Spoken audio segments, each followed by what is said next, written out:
तो हम बात करेंगे इस वीडियो में थर्मल इक्विलिब्रियम पे और उससे आगे हम बात करेंगे जीरोथ लॉ ऑफ थर्मोडायनेमिक्स पे।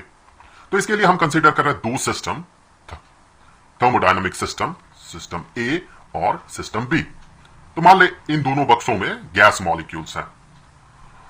इन थर्मोडायनेमिक सिस्टम्स को पूरी तरह से डिफाइन करने के लिए कुछ पैरामीटर्स चाहिए होते हैं, जैसे कि वॉल्यूम, तो इसका वॉल्यूम हमने मान लिया V1, जैसे कि प्रेशर हमने मान लिया यह है P1 और टेम्परेचर यह है T1।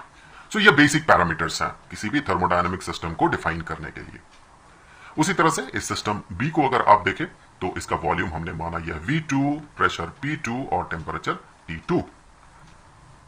तो अगर दो थर्मोडायनेमिक सिस्टम्स एक दूसरे के साथ कांटेक्ट में रहे और इसका जो सरफेस ऑफ कांटेक्ट है अर्थात वो बाउंड्री जो कि इन दोनों सिस्टम्स को सेपरेट किया है, तो ये है वो बाउंड्री।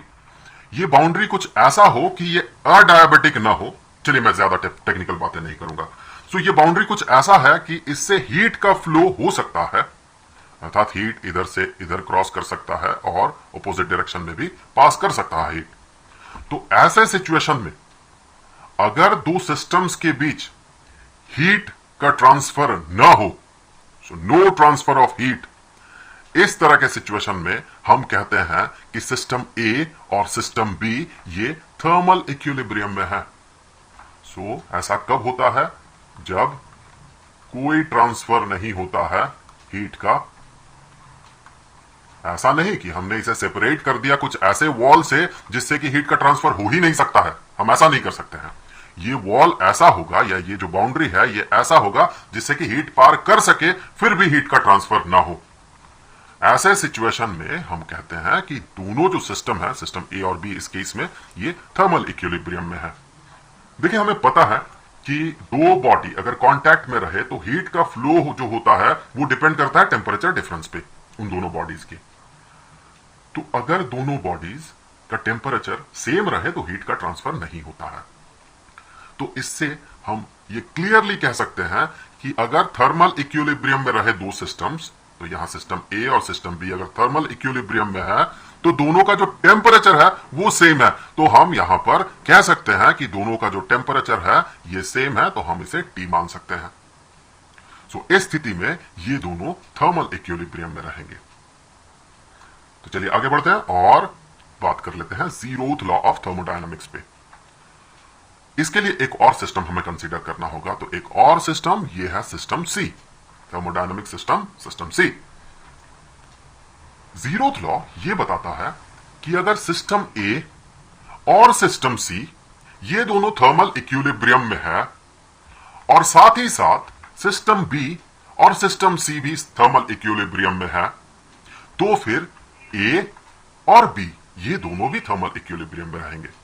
तो मैं इसे एक बार लिख लेता हूं। अगर सिस्टम ए और सिस्टम सी ये दोनों थर्मल इक्विलिब्रियम में रहे, थर्मल इक्विलिब्रियम में, और साथ ही साथ बी, सिस्टम बी और सिस्टम सी ये दोनों भी थर्मल इक्विलिब्रियम में रहे, तो हम कह सकते हैं इस तरह की स्थिति में कि सिस्टम ए और सिस्टम बी ये भी थर्मल इक्विलिब्रियम में है। तो ये है जीरोथ लॉ ऑफ थर्मोडायनेमिक्स। तो एक बार इसे थोड़ा दूसरे नजरिए से देखते हैं जो कि हमें पता है। तो इसके लिए मैं इसका टेम्परेचर हटा देता हूं दोनों ही सिस्टम्स का, सिस्टम ए और सिस्टम बी का। पहला स्टेटमेंट देखिए, अगर ए और सी, स्टेट ए और स्टेट सी या फिर सिस्टम ए और सिस्टम सी ये अगर थर्मल इक्विलिब्रियम में हो तो इसका मतलब ये है कि दोनों का टेम्परेचर सेम है, इसीलिए तो हीट का ट्रांसफर नहीं हो रहा सिस्टम ए और सिस्टम सी में, तभी हम इसे कहते हैं कि ये दोनों थर्मल इक्विलिब्रियम में है। तो इसका अगर टेम्परेचर टी हो तो फिर इसका भी जो टेम्परेचर होगा सिस्टम सी का ये भी टी होगा, तब जाके ये दोनों सिस्टम्स थर्मल इक्विलिब्रियम में होंगे। अब देखिए सेकंड स्टेटमेंट कि अगर बी और सी ये दोनों भी थर्मल इक्विलिब्रियम में आ जाए, तो अगर सिस्टम बी और सिस्टम सी इन दोनों के बीच हीट का कोई ट्रांसफर नहीं हो रहा है, इसका मतलब कि बी का भी टेम्परेचर वही है जो कि सिस्टम सी का टेम्परेचर है। तो फिर यहां से बड़ा ऑब्वियस है कि सिस्टम ए और सिस्टम बी दोनों का चूंकि टेम्परेचर सेम है तो ये दोनों भी थर्मल इक्विलिब्रियम में रहेंगे। सो यही है जीरोथ लॉ ऑफ थर्मोडायनामिक्स।